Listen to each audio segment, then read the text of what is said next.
Welcome to another edition of Vigorously with me, Val Klein Hands, hanging out in the Northeast this episode, which is something I've been wanting to do for a minute. I love just talking to everybody from all over the country with this podcast and really just using it as a BS excuse to do so. Welcome, Jonah from Milk Street in the building. How are you, sir? Good. What about you? I'm good. I'm thrilled to be doing this, like I just said, and I love the kind of Americana, but like slightly punk vibe that we've got going Yeah. on with this band. That's what I was picking up. Thank you. Yeah, it's very much like we've like toured with a lot of folk punk bands, but I think it is more like Americana the way like Neil Young is than it is folky, and it's more almost indie rocky than it is punky. So it's been like that's what Mm. we've been calling it hardcore soft rock because it kind of makes it so we can play with indie rock bands and folk punk bands, and we fit on bills with everybody because they're not quite sure what we are. I know. Well, but is that getting easier because of the Noah Khan of it all? Like he's repping you guys Yeah, that's right actually now. real. I didn't even think about that. Yeah, I mean, like 100%. And like even our record being called Vermont, because it came out, I want to say like right before his record came out, or Mhm. like around the same time. And he actually started playing in Maine a lot, where we're from, when we started playing in Vermont a lot for like the record and everything. Okay. Uh, but yeah, no, we get people are like, "Oh, you're from Vermont," and I'm like, "No, it's just the record name. That we're from Maine." Like it gets confusing, but definitely he helped. Had to be, at least he's getting the conversation about musically what's happening in that Mhm. general areas. What is your take on what he's putting out? Just out of curiosity. My girlfriend loves his music. I actually got to see him. I was not sold, to be honest. I was like, it's fine. It's kind of like I felt the same way about it that I do a lot of like just poppier music. I like I like a lot of. I Mm, mean, we write like poppy hooks. You know what I mean? Like I enjoy that stuff. But my girlfriend, we went to see this festival that had like him and Modest Mouse and Green Day and Blind Melon, like all kinds of that's a people that lineup. smashed. Yeah, and he like it was raining and he came out and he played a song about Maine like right next to us out on like the walkway thing. And I was like, oh, he's like a real artist. Like he's like really doing this. Mm, He's not just like someone's not doing it for him. He's like the real deal. Like he's a pro. You know what I mean? yeah, I love that. I love that he kind of touches on mental health a little bit too. Hmm. He kind of, in the Americana sense, he's painting landscapes with like emotion and tying it all together. Yeah. Like natural human emotion, he's using kind of like those landscapes from your neck of the woods to kind of talk about. Like he's painting a picture with Yeah. them. Like the dirt road thing and whatever he Yeah, brings up a lot. Like he's like the modern baseball of Americana. He's like of like it's Vermont. I know. It's really cool to see. I mean, not totally the same, but you're doing something similar with your lyric Yeah. content, kind of. Here's the key difference, though. Y'all like to laugh about the absurd. Yeah, totally. I can tell that with these lyrics. Like I can tell that we are just able to laugh at these sort of things and kind Yeah. of and observe these things and like acknowledge that they are in fact very real, but kind of poke fun at it a little bit. Am I getting somewhere?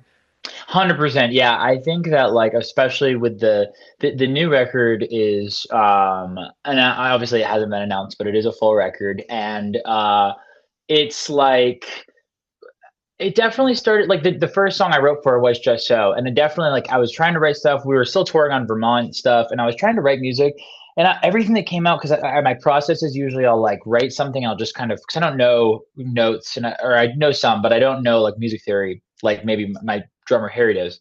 Mm. Um, so I just kind of play stuff that sounds good, and I've been playing for a really long time. So it just I stuff that kind of resonates with me, and eventually I land on like a riff, like the Just So thing, and then I'll pace around my house for like an hour and just ramble, like whatever comes out, kind of thing. I think we try to keep it like genuine before anything, and I think that that's lent itself really well to it.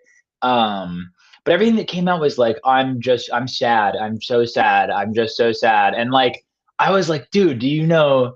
Like to myself, I was like, can you think of anything else other than I'm sad or like girls or like whatever, you know what I mean? And that's what kept coming out. And I was like, man, this is like not there's no depth to it, it felt like.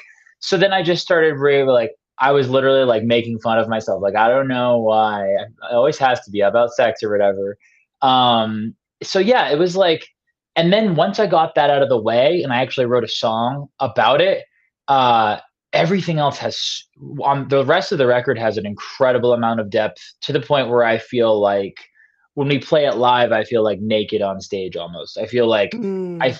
which is good, a good thing for sure. But like we play this song first because it kind of exposes myself feeling at least live, and then I feel like okay, everyone else, no one's gonna feel embarrassed because I just embarrassed myself saying that all I think about is sex and I'm sad all the time. You know what I mean? Like is the idea, like at least. But on the real, anybody who has genuinely been depressed knows those lyrics. Yeah, Like 100%. I don't know what to do with what's happening right now. I just feel like I'm kind of in this pit and I don't Yeah, understand why the hell I cannot get out of it. Like that's what I was yeah. getting. Now, so let's I'd like to get a little bit deeper about what was going on at around this time when all of this is coming together. I understand it being hard to find the words to Mm, do something, literally hard to find the words to do yeah. something. But I have to wonder if maybe you dug into your past a little bit. I mean, I watched the Just So video. It's entertaining, but I was like, there's a couple of moments that might be some hints that he Yeah. may have pulled from personal experience here. Yeah, I think that the song as well as the record, it's like the most honest thing I've ever written. To the point where like I haven't showed my family because I'm like, oh, I'm gonna get calls. You know what I mean? Like I Oh, there's okay. certain things where I'm like uh and him and me are chillers, but like the last record was about my dad and growing up with him and kind of realizing that your parents are wrong maybe, and like what it feels like to come to terms with that. And he was like he went off the rails a little bit for a while and was like um just chaos. It was just control, uncontrolled, not even controlled, just like chaos constantly. And he knows that, and he's come a long way. And it's actually interesting to talk about now because the record I wrote when him and me were going through the thickest of thick of it. Mhm. Like all of this stuff was like I got a call that he got out of jail when I was in on the road. Like he was in New York and he's like, I was in New York and he's like, hey, can you come pick me up? And I was like, bro, I'm on tour right now. Like, Oh. yeah. So it was messy. And then he found uh, God during this time period. He went from like a radical atheist. We had a lot of common belief systems, and then now he's calm and collect and cool, but we completely fundamentally disagree on most things. That's a You know what I switch up. mean? Yeah. Yeah. So it went from like angry all the time, but we agreed to now we disagree. And like I'm getting Christian guilt in my 20s, you know what I mean? Like and so that record was kind of about that. Like it's really, it feels like I'm writing about a whole different person, but it still is about that relationship kind of. And it's also more about it's just, some of them feel, I feel yucky a little bit when I'm writing sometimes 'cause I'm like, oh, am I like bashing people for things that they did in the past that but it's like they still affected me, right? Whether they're Well, better now or yeah. not. It's your And diary. yeah, exactly. And now like especially the last song on the record is really really sad, and it's about um kind of it puts a pin in the rest of the record, which I think is kind of this whole process of realizing, because the record's supposed to be from a standpoint, a viewpoint of a kid writing in his room while his parents argue downstairs to kind of dissociate from the situation, and Hmm. which I had a lot of growing up, and The video I was relatable. Like that when it yeah. opens with that, when it opens with that, I'm like, oh, any kid of divorced Yeah. parents is gonna get this. Yes, 100%. Yeah, The 100%. fighting, the fighting is just happening around you, and you're like, all right, I'm gonna leave that there, Yes. and I'm gonna I'm do glad me it over came here. through. I'm so glad it came through clear because I'm like, I know what this means to me, but I'm glad that it really got the point across. And and it sounds, even on the record, like that intro sounds so much like what it actually sounded Hmm. like. You know what I mean? So I'm like, Hmm. oh my God. But no, the last record, the record, the last song kind of puts a pin in the themes of like realizing it starts off being like, oh my God, I don't want to be like my parents. I can hear them arguing, like whatever. And it kind of by the end, the viewpoint is more like, oh my God, or by the middle, I guess it's like I am them, and oh my God, this is scary. I hope I don't do all the same mistakes and stuff. And then by the end, you're like, there's a line in the very last song, and it goes, like I don't like you, but I always love you, or something to that effect. Oh no, Mm, yeah, and like I can't remember the exact verbiage off the top of my head right now, but it's like, despite it all, I still love you, and that's okay, and that's kind of to my dad, I guess, or parents or whatever, but also like to myself, like, you're allowed to make mistakes and that's okay. right. um so yeah, and I think that with that's definitely like the overall theme, that, and I was going having crazy dissociations around the time. Mhm. And I loved cowboys growing up, but that was like my, like, playing cowboys with my friends was like one of my happy places. Yeah. Well, Like I get it was there was something exotic about it because I'm originally from Pittsburgh, so that part of the oh country. nice, I love So Pittsburgh. it's gorgeous and beautiful, but there ain't no cowboys or Indians. This is No, like no. it's factory, it's steel, it's Hmm.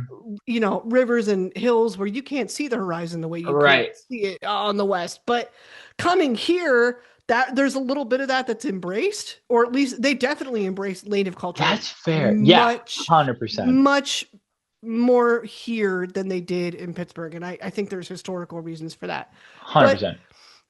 but my point is, I understand being attracted to that. I understand thinking that that's exotic. And there's also something freeing about the whole Mhm. concept. So if that's what you're looking for, of course you're going to gravitate toward it. Yeah, exactly. You're kind of like, you're the badass of the story. You're Hmm.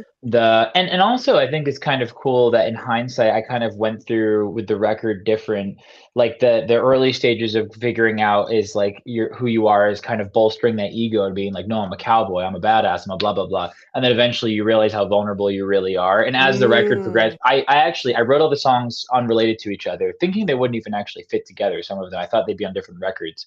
And then as I was putting them together, I actually wrote a whole essay.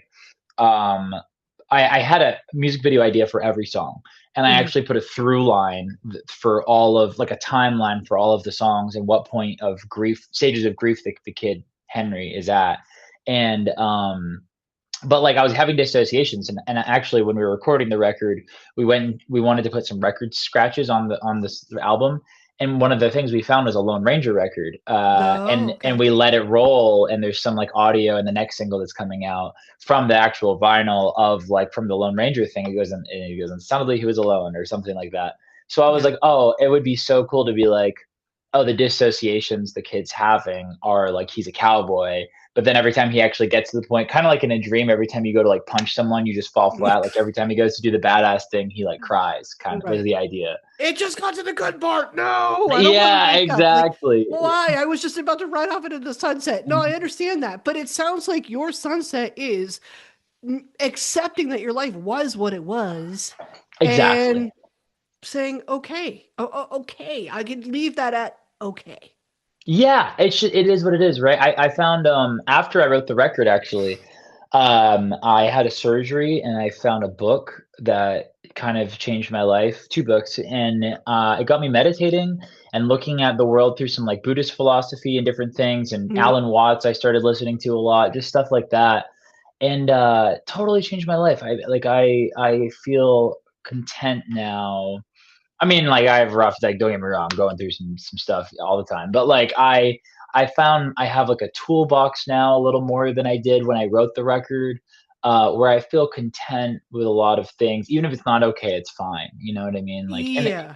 and it's not apathy anymore. It's a little more just like, oh, it's like it's chill, man. Like it's all right. What happened happened. We can keep it moving. I understand. What are you So, gonna do? Yeah. in your search to find the words to write all of this, I heard toolbox. Does that mean therapy is somehow involved? And did that help?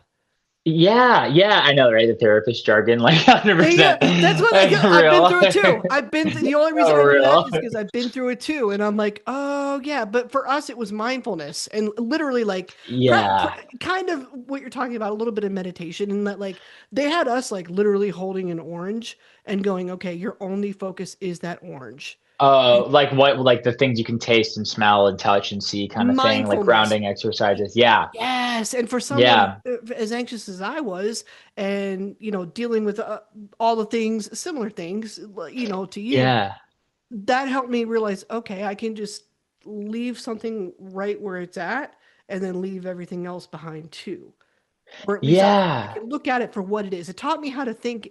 in terms of look at it for what it is. So it sounds That's a like good way to that's put what was it. happening for you too.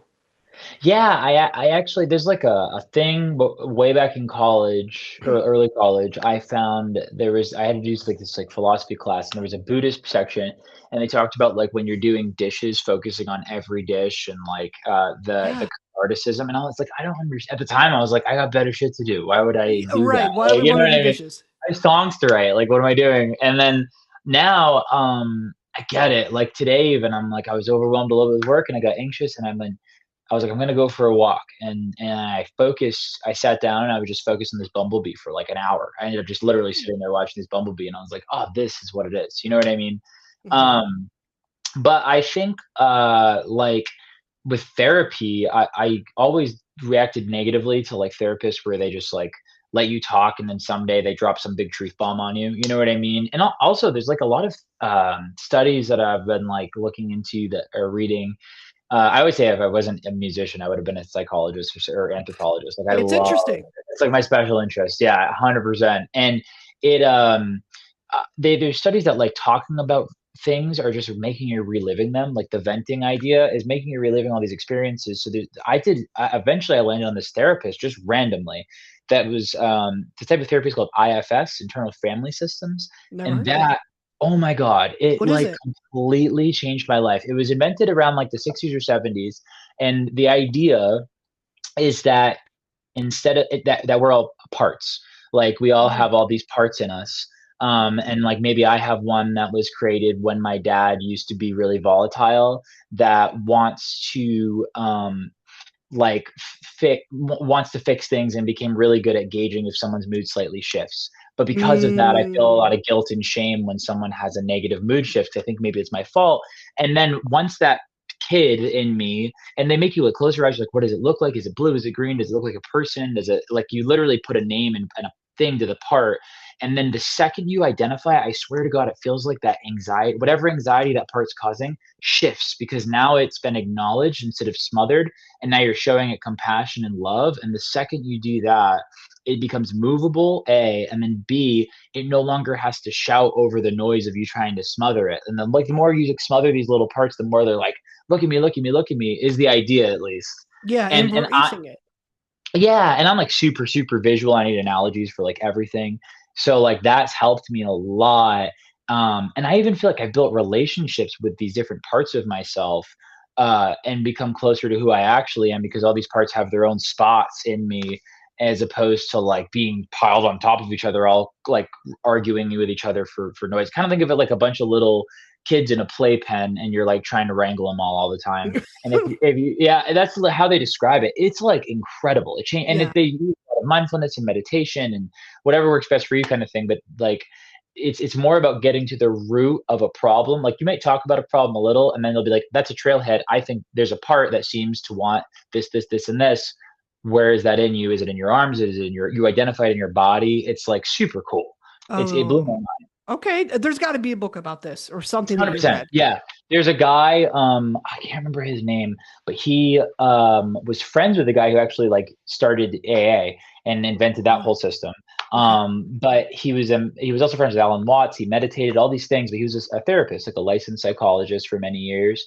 I just stumbled upon a therapist, the only one that was in my neighborhood at the time, and she was like, "I am an IFS therapist. Is that okay?" And I was like, "I don't know what that means. I really need help. Sure." And then it like changed my life. It completely. I won't go to a therapist that is not IFS at this point.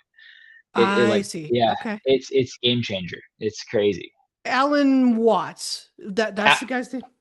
Alan Watts. No, I can't recall the guy's name that invented it. But Alan Watts is just this Zen Buddhist philosopher Oh, okay. from like the 60s, 70s who does tons of amazing lectures on YouTube. Hmm. When I'm on tour, when I'm alone, I literally just like listen to lectures all the That's what's whole on the way. bus. That's Yeah, what's on the bus. Not yeah. or in the van. Not GTA 6. Not like No, Mortal Kombat. That.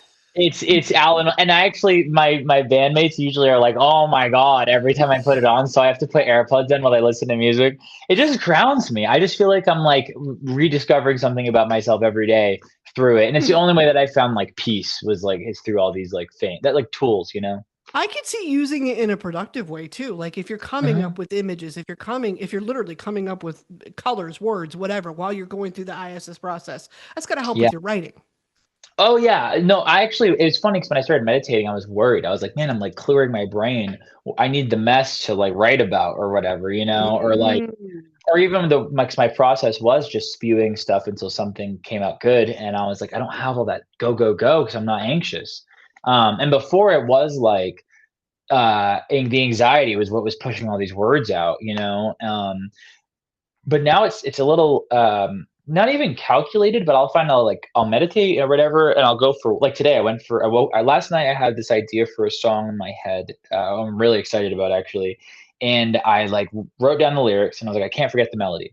I woke up, I remembered the melody. I was making coffee, so I kind of played the guitar part I had in my head, and I actually learned a few new chords in a different tuning than I'm used to. And I was like, oh, this is like really really exciting and cool. It's like fresh feeling.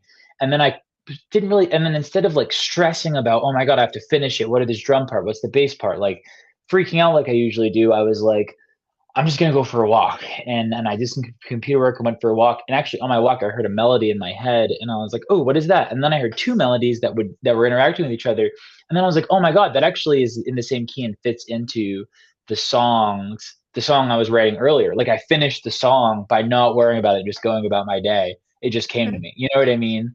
And before it was like that would have been like a month-long process for a very long Ah. See, okay, time. I've heard other creatives talk about this, whether they're a musician, whatever it is that they do. If they're in a creative space, some of them do struggle with their mental health, and then they get Yeah. worried about taking care of their mental health because they think the Mhm. same way that you thought, the way you just brought up, like, oh, is this gonna, at all impact my Yeah. output and what I do? Kanye's been the one that's been pretty vocal about that, especially like for he was the one that He was might like need to really, get really better. worried about that. I want the man to focus on Yeah. himself too. I do. I want the Yeah. man to take a beat for Yeah. himself and like, and take care of Northy. Take care of Northwest. Yeah. North needs some love. But what I found interesting is that, he seemed to, at least in that period, totally reject it. You did not, and you actually kind of found that it made space for better organization of those thoughts, Yeah. is what I Yes. heard. Yeah, because it's like I have different modes now. It's less of like all the time chaos, and then I'm waiting for this lucky lightning strike to break through the noise. Now I'm like, okay, I'm creating space right now for because I'm gentler with myself. Like I'm creating space for the creative part of me or whatever, you know what I mean? Or if I'm like because I was even on my computer when I had this stuff, some of this stuff pop into my head, Mm, and I was like, I could just keep doing what I'm doing. I'm like, no, I deserve that part of me that really craves this artistic expression deserves me to make some time for him. Like yeah. it is kind of how I think about it, and that's like, yeah, I mean, Cobain, even when he met Courtney Love, I mean, whatever that ended, however it Who ended, but like knows? Yeah, but yeah, exactly. But like I remember there was an interview. 'Cause he was like my hero growing up. I had like all of his journals, and I of watched course. interviews incessantly. I was like studying, like, what is the track? How do you do this? How do you write music? How do you get to this point? And like, hung on his every word. And there was like an interview where he was like, uh, I'm in love now. And he was kind of half joking. He's like, I'm in love now. So like, the records might suck. Like he was like, Yeah, the yeah, I've angst heard might be that. gone or whatever. And like this very like Cameron Winters is the only person alive, like doing stuff now that I could compare to that. But like, it's one of those things but then right after that, he wrote All of In Utero. You know what I mean? Like that's one of my favorite records of all time. Yeah. So like, I don't think it ruins anything. I think I still reserve space. I mean, I even find, like I said, like when I'm writing now, things will just come up. They'll like, maybe they'll be slightly unresolved, or maybe there'll be a lesson in what's coming up from something in the past that is like, oh, that's right. It's gonna be okay because I went through this before. I just forgot. You know what I mean? Like when I'm writing these things, like things about my dad, even with like past loves or whatever it is, it might, and I'm like, whoa, why is my brain making space for these things? But it's not. It's just like, oh, you're maybe going through something similar now. You have these anxieties. This is how you dealt with it before. Um, so it's like a lot of past tense writing in the present tense now. I think is the only Right. difference. I got it. Okay. So when you're watching something like Montage of Heck or so, like, Yeah, right. and when you're seeing like Kurt and all the drawings and the journals and all of that, you're saying that guy, he gets it, or at least Yes. he might possibly understand what's actually going on in my head. Yeah, exactly. And I see some like, and I think everyone sees parallels in their heroes, but I really, Mhm. him and like Shannon Hoon from Blind Melon, Oh, Shannon's got a story. Yeah. oh my God, like those are like my like artistic idols, I think. But if there was like a pantheon, they're at the top. And something about them, I'm like, I do get it. Like I get, and it's not just like I get the angst, I get the whatever. I'm like, I know a little bit where you're coming from, bro. And in a way where I'm like, I really feel for them. There's that great documentary of Shannon's like VHS footage that he took or whatever. Yeah, yeah, that's sad. And I was like, man, I know this guy, because he's in me kind of thing. Mm. It's hard to watch those moments, but it's also the thing that does help us connect, like Yeah. as we've been talking about. What do you think your fans connect with when it comes to you and Ooh. what you're doing? Oh, I don't know. That's a good question. I was thinking about this earlier. Um, that the songs that people ask us to play, like when someone comes to the Yeah, like when show, you're live, and what vibes? yeah, like people come to the show, and the songs that I get asked to play, I always, every time I'm like, oh wow, I haven't even thought about that song in a long time. I didn't know you guys liked that one. You know what I mean? Is the feeling. Mm, So I think I know sometimes what people are connecting with the like the messiness or the like I think like like uh I think what I connect with a lot is less of when people just say how they're feeling and more, and not even like using analogies to make a clear cut comparison. I connect more like when like Cameron Winters is a great example when he's like, I'm a sailor in a big green boat or whatever. Like I know what he's saying, but um there's not a clear any evidence to support that claim. Like I could be mm, like, oh, he's saying this, and this, or I think some artists maybe go into writing thinking, oh, I'm going to make this as relatable to the most amount of people possible by saying like, oh, those eyes instead of like, oh, your blue eyes or something like that, right? right.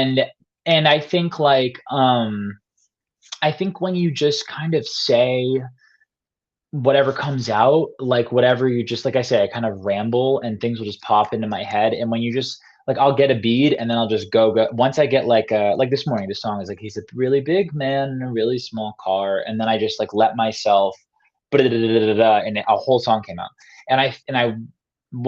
I couldn't even tell you what it was about now probably, but in a month or maybe after a month after we record it, I'll be like, oh my God, this is Mm, what I was thinking and going through at the time. mhm. And that happens a lot. And I think that maybe people connect with that like that rawness. I think that I like see. I think that that was all what I always went for above being talented as a musician, above being anything. I wanted to be genuine and raw, and I didn't want to be pushing or trying too hard. I wanted to do this like wu wei like thing, and I Yeah. think that I've accomplished that with this new record for sure. Absolutely. Well, I was going to ask about this too because the sarcasm that's obvious, Yeah. the appreciation for the absurd that comes through, like in today's world, is this something that is sometimes misunderstood when it comes to your music? Yeah, that's actually the only thing I typically when we're writing and recording and at the studio and all that stuff, I make a point to not be like, well, what would the audience think or anything like that. Mm, But there were many times where I was like, ooh, I hope this doesn't get taken the wrong way. Uh, and and I went to Harry's, one of my best friends ever. He's now playing lead guitar actually. But he was the drummer for a long time. He came into the band as lead guitarist, became the drummer, but he's multi instrumentals. We're best friends. He's always part of the project. We have a different like live touring band now a little bit, but he still is very much part of the project. And he was like, bro, who cares, but B, I think there's people understand nuance, and I'm like, I don't know if people understand nuance anymore as mm, much. Maybe like I don't know if I'm able to. Gosh, like I can't really think of a great example other than like really obtruse examples like Bukowski or Kerouac or something. But like I don't think there's like Um, I mean, you've been trying to like even though like I don't know why it always has to be about sex thing. I was worried a little bit. I was like, man, I hope people aren't just thinking, oh, this is just like a horny song or something. You know what I mean? Like I was Right, like, that they're not taking it too literally, yeah, or like there's even like or they're missing the critical thinking and context clues involved there. yes, yeah, exactly, exactly. And I think I'm trying to think of an example on the record. There's a few for sure. Um, and I'm just like, man, I hope it doesn't sound like I'm trying to like put anyone down or be like, oh, fuck that person. You know what I mean? Because none of it's ever like hate. If I'm writing about it, it's probably because I like have come to terms with it, and I'm almost like seeing how like silly I was. Patchouli Snail Trail is a song that's out that actually I worried about that a lot when it came out, and but that Why? whole because it's like I'm talking about this like hip like fake hippie girl in college that led me on, basically. Oh, okay. Is like, and I was like, she's got all those bumper stickers to let you know that she smokes grass. Like, it's almost like I'm making fun of her. But then, like, but then I got a little older and I started reading Kerouac, and I'm like, man, and I listened to Grateful Dead and different things, and I'm like, people probably look at me and they're like, oh, look at him and his Birkenstocks. How much do you think he paid for them or something? You know what I mean? Like, I smell like patchouli all the time. Like people are probably like, oh, he's like a fake hippie. He's not even like doing a jam band thing or whatever it is.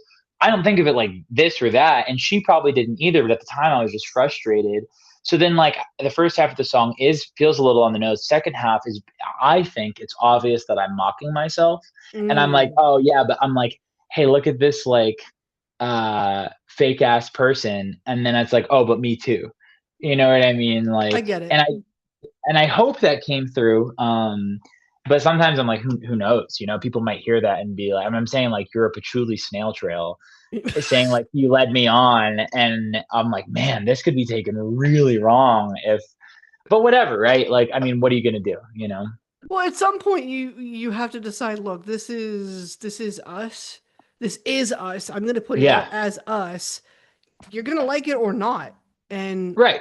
it's going to be Yeah. kind of what it is. Since we're on the subject of clothes, though, I need to ask about the frog beanie. Please, what is Oh, the lore behind the frog beanie? I literally just have curly hair, and Yep. I have these things where they come in my face, and I get super like here, and I get Yeah. super overstimulated, so it literally just keeps my hair out of my Oh. face. And bandanas, I cannot figure out how to put on fast, so I can just like plop this on, and it just keeps my hair out. But I found it. I moved here with my partner, and I found in college a friend who used to help when he first started the band under a different name and everything. Her name was Caitlin. She'd help us run the merch table or like whatever we needed, Mhm. and she would crochet just in her free time. And she made me and Gabe, our bassist at the time, a few other people these hats, and and I love frogs, and that was our first merch design was frogs, and I totally forgot about it, and then I found it and I was like, oh, that's actually really sick. And it's like crochet, so it's cool in the summer too, so I can just like keep Yeah. my hair out of my face, like no biggie. Okay. Yeah, yeah, That makes complete sense. Why? But yeah. why frogs? Are they your favorite I'm just on the spectrum, probably. Like I just really like frog. No, for real. I Like thought it was because you're an I, animal guy because I've seen your chihuahua on I do Instagram have a too. chihuahua. I I actually know. never had pets growing up, but my mom was definitely allergic to anything with hair. And my Okay. girlfriend had this chihuahua already when I moved in. Oh, And so the dog has become your dog too. yeah, Okay. exactly. And I love her so much, and I always wanted a dog. But growing up, I couldn't have anything, so I would sneak in turtles and frogs and stuff and put them in tanks. And at one point I had a 150-gallon tank with a turtle, a North American mud turtle named Clarence in it, and my mom Oh. had no idea for like 7 months, For you and must have she kept just that had tank clean because no they can clue. Yeah, stank. I would pick it up and carry that thing down. I would empty the water and carry it downstairs to the kitchen. My room was like above in the attic, Yeah. and when she was at work during the summer, and I would clean it all out and then bring it back up before she got home from work. And then one day I left for a long trip. I drove across country when I was like 16, Oh, nice. and when I did that, I was like, man, I guess I gotta rid my turtle. So I brought it back. I brought it to the local pet store. I was like, hey, can you take him in? And I came downstairs with the turtle and the tank, and she's like, what the fuck is all this stuff? And I was like, it's my turtle, but I'm getting rid of him, so it doesn't matter. You can't even get mad. He's not in the house. You Because he's can't be no like, get longer. him out of the house. But did the Clarence, pet yeah. shop take Clarence? Did Yeah, we got a home for Clarence? Okay. yeah. The pet shop took it right back in and everything. But yeah, that was my longest pet. But I would have like, I just loved. I caught frogs growing up because I couldn't really have pets, and I'd keep them in tanks until they, whatever, and I let them back out. And yeah, Yeah. it's I my used to jam do growing stuff up. like that. I would try to Yeah, be friends with squirrels or whatever. And like, yeah. even, our front yard, apparently we just had a nest of bunnies that I found in Aw, our front garden the other day. And I was like, you guys have been here for about 3 weeks already. They looked like about that big. And I was like, why here? Like, what do you do? There's a million other they. spots because I'm pretty close to a main road, is what I'm getting at. And I'm like, Oh, whoa. bro, bro, why? But That's they crazy. That's sketchy. I don't know, they were like this yard, so I was like, okay, I'll let you hang Once they out. pick a spot, that's it. It's over. They do, and Yeah. they were there for, this was earlier, like last month, so they were there for about like 3.5 weeks, and then Whoa, dude. they dipped, and I was like, Oh, they okay, left. they Oh, did usually they on hunker their own, down. on their That's own, on cool. their own. That's So cool. I got a mom because I have a ring camera too, so I was kind of like Yeah, spying on them. This was my Real Housewives. I was watching mom that's come sweet. I was watching mom come like around 10 o'clock at night. It was like clockwork. She would come and I could see them all scurry out, nurse, and then she'd come back the next night and the next night and the next night. And she did this. And again, like 3.5, 4 weeks later, they all dipped. Whoa, that's So crazy. I know. I was like, what? Shout out to her. She's getting her Beyonce on, being Yeah, independent, for getting them real. cared for. That's awesome. That's great. I love rabbits. My dad has, and my sister has a bunch of rabbits or had. Mhm. And when he, he wouldn't care me talking about it. When he went to jail, he panicked and flipped the thing and like let him out. He was like, I can't Oh feed them. I don't no. want them to be trapped in a cage. Okay. Like I don't want to be trapped in a cage kind of thing. You know what I mean? Well, I'm gone. I don't know how long I'm gonna be gone for. Oh, And okay. he flipped the thing open and let him out. And then when he came home, he was like, God, I hope they're okay. And he had like 800 rabbits running around his yard. Oh, They like oh, bred and wow. they burrowed under his house. And like, there are just, and there's still, when I pull up to that house, there's like a billion rabbits everywhere. It's That's it. crazy. That's it. They Yeah. just make their home. I freaking love Yeah. that. So, well, so animals are obviously a theme, but was it an Yeah. intentional theme when it came to Milkshake? Like, was it Totally conscious? random. Okay. No, it was completely, most things honestly are just like, I I have a thing that I like and I just and I do it and then I just post so much that I happen to be wearing it and then it becomes branding or something. You know what like for a while I always had a Yeah. sprout on my hat because I just liked it. Someone gifted it to me and I was like, that's so sweet. He's like, make sure you keep it on the bill of your cap. And I'll see you at some point. We were like in Long Island. I can't even remember. We were on tour. And I just had them on my hat forever. Then I started bringing people started asking me where I got it, so I started bringing like packages of sprouts to shows and giving them out when people bought merch and stuff like that, and it just became a thing. Hmm. And then I found this, and then now that's a thing, you know? Anything becomes branding anymore. I swear. Like Yeah, whether you intend to it, or intend for it to be or not. yeah. Does that part of it, that part of being a musician, which is more prevalent now than it ever has been, does that ever spook you a little bit? Yeah, I think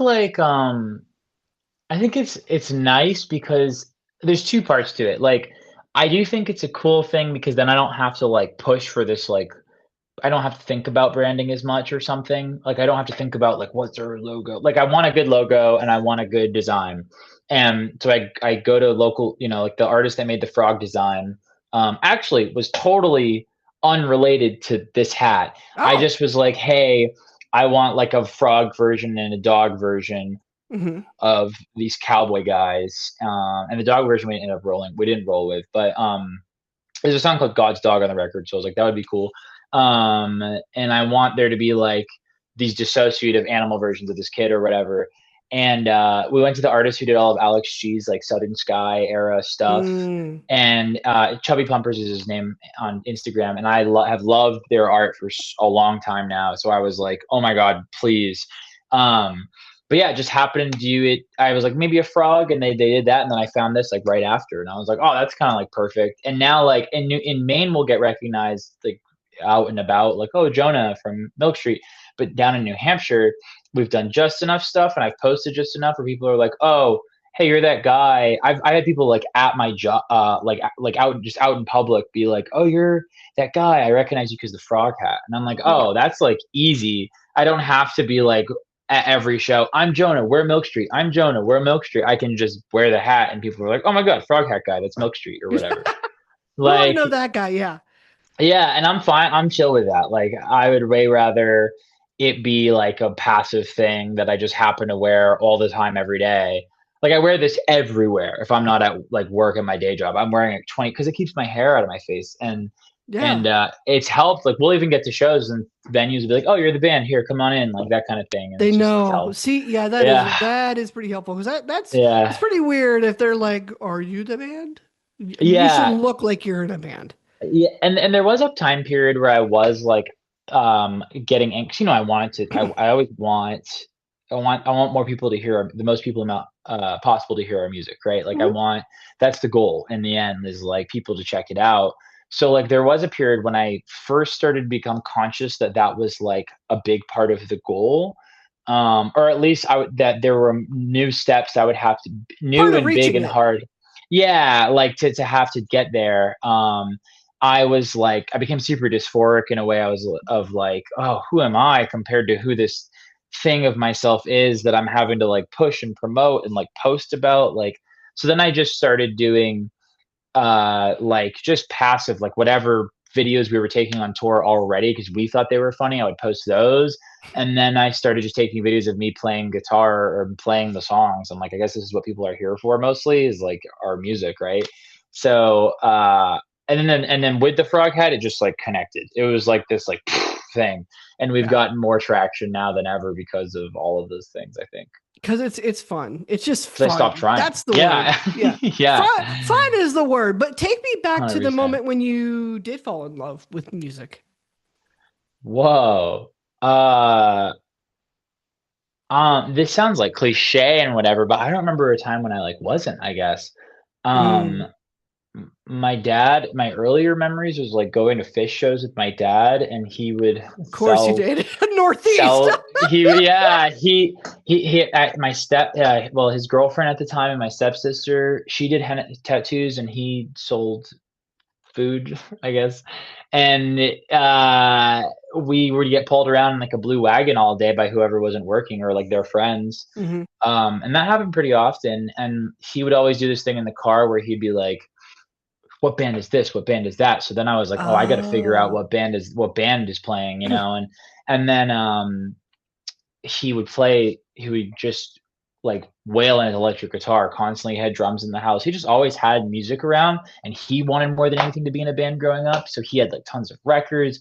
We like had bands that we would listen to. Sublime was one of the first bands Sublime, Beastie Boys, and Jack Johnson. Those are the Yeah. first bands I liked. And That's kind of the Milk Street blueprint. I hear it. yeah, for real. No, I for hear real. it.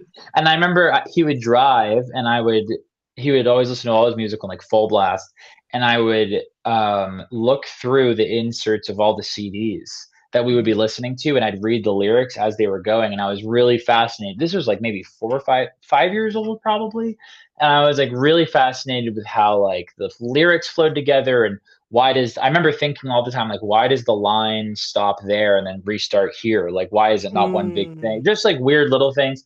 And Mhm. then I get at one point, my mom always tells this story. I was like in the back seat, and I was like, I interrupted her. I was like, "Do you hear how the drums did that right there? That was like cool and interesting." And I was like Mhm. 6. And it was Green Day. And then I like from there fell in love with Green Day, and I was like, Yeah. "This is my." And then I started being like, "Dad, what band is this, bro?" Like, because I had all these obscure punk, like Joyce Manor or the Front Bottoms or whatever that I liked. And but yeah, I don't know. I guess like driving to him playing guitar, and then driving to uh like camp in the summers to swim, listening to Sublime, I guess, and Yeah. like Beastie Boys, and then playing with Legos in my room, listening to Beastie Boys "License to Ill" when I was like 5. And then Nice. yeah, but then like I loved it I actually, when I started learning guitar, I hated it because I took lessons and it hurt. And my mom was like, you have to do something extracurricular. And I was like 7 and I did not enjoy it. And then he was like, well, what do you like? And I was like, I like Green Day and I like Tenacious D.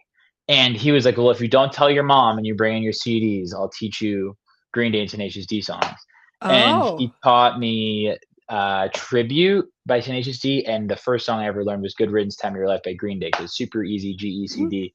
And those are the, main chords for a lot of songs. And then did it for a little longer, and I was like, I don't need you anymore. I think I can figure this out. And I Bye, went Dad. off, Bye. yeah, and I went off and I stopped doing lessons and I started doing it on my own.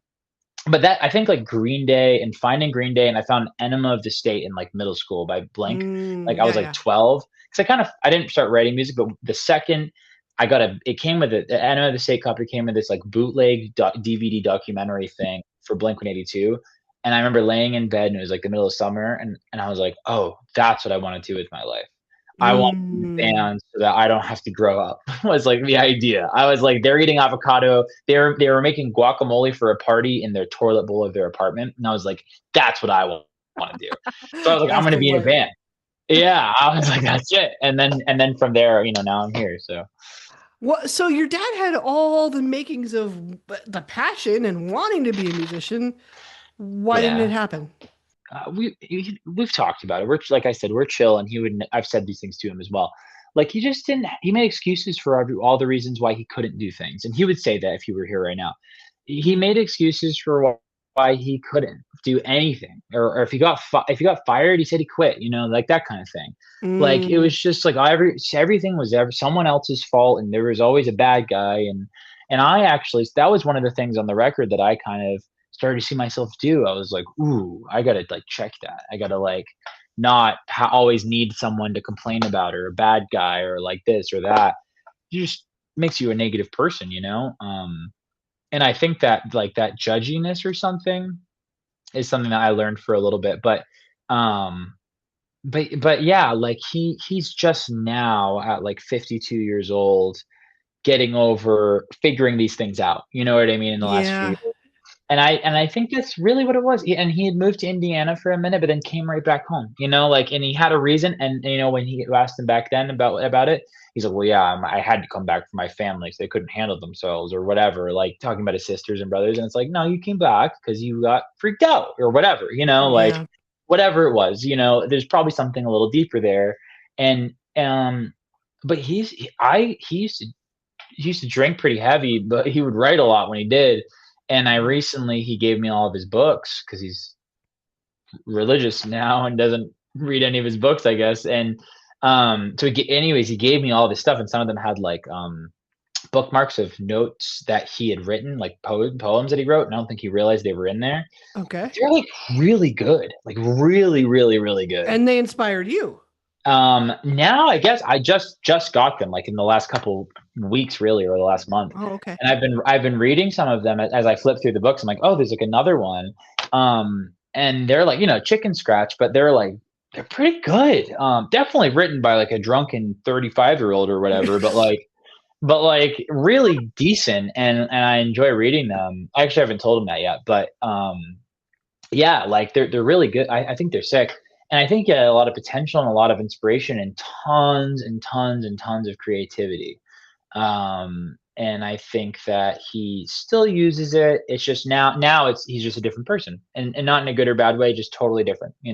I He's see. religious. He's a Christian. He's religious and goes to church and got rid of all of his records and books, and he's chosen a new life. And Uh, and that's cool. I'm happy for him. yeah. And you're watching that and going, okay, this is what happened in that situation. So I need to do X, Y, and Z to be where I want to be. And, take all that, learn from it to do what I want to Yeah. do for my own situation. And I'm picking up that you're Yes. you're big on energy. I'm picking that up. So what kind of energy do you want people to walk away with when they listen to your music? Whoa, these are good questions. Hmm. I really, all in all, I want people to feel heard. I want people to feel seen and heard. Because there were some bands that I would literally like sit on the side of my bed and listen to, and I was like, "Whoa, this is like," I'd almost like Mm, cry because I'm like, "This is what I'm thinking. I just haven't been able to put it into words." And then I remember I was maybe like 15, no, like 14. I had to be 13, maybe even. And I found the front bottoms, and I was like, I want to do for other people what they're doing Mhm. for me right now. And I was just like, oh, it just like a gut punch lyrically at the time. And I was like, this is exactly what I'm going through. And I thought it was really abnormal. Even stuff with my dad or like relationships, I thought it was really abnormal. And I was like, no, this is definitely, there's no way. And that's actually a band that's weird. I've never really talked about this because it sounds like superstitious, but like the Front Bottoms, every record they've come out with, Mhm. it has been very thematically on the nose about what I'm going through at that point in my life, They're down to listening. the down to the point. No, get this, where when I was going through a pretty bad breakup and a bunch of other shit, they came up with a record called Teresa, and the person that I was going through that with, his name was Stop. Teresa, and I Don't was say like, Teresa. what the fuck Oh, is going on, dude? Yeah, I know. Isn't that crazy? I was like, whoa. so crazy. Talk about a I, parasocial relationship. My yeah, God. Brian Sella is listening through your smartphone. That's what I was saying. They sometimes I wonder, like for real, sometimes I wonder. I'm like, I was like, I was just talking about getting a guest bedroom set. Why am I now seeing ads for Oh guest room yeah, furniture when 100%. I didn't That's even it. look it up yet? Didn't even Yeah. look it up. But I was having a conversation with someone about it. It hurt. Yeah, that's It real. I hurt. think that they do. I think there are like, yeah, for sure. 100%. So At this point, it's so good. I can't wait for everything that's coming from you because I feel that there's thanks. some good energy being put into this. Good grief on the way. Is there anything else we Uh, need to talk about that we might have missed? Man, I don't really know. We have a few more singles. We're actually deciding how many singles we want to put out. We're deciding on how many music videos we want to do, stuff like that right now. But we have music videos and singles in the pipeline ready to go. Um, and yeah, tons of new music coming out really soon. We're leaving for tour this week with a band called Jan Mower from New Jersey. That's really, really sick and worth checking out. Planning some tours for the fall, maybe even like our first West Coast tour potentially. Okay. Something big coming. But yeah, we have a lot of stuff. Instagram's best place to find us. Milk ST Band on all those things. I can't wait for it all. Jonah, thank you so much for your time. Yeah, thank you so much. It was super nice to meet you.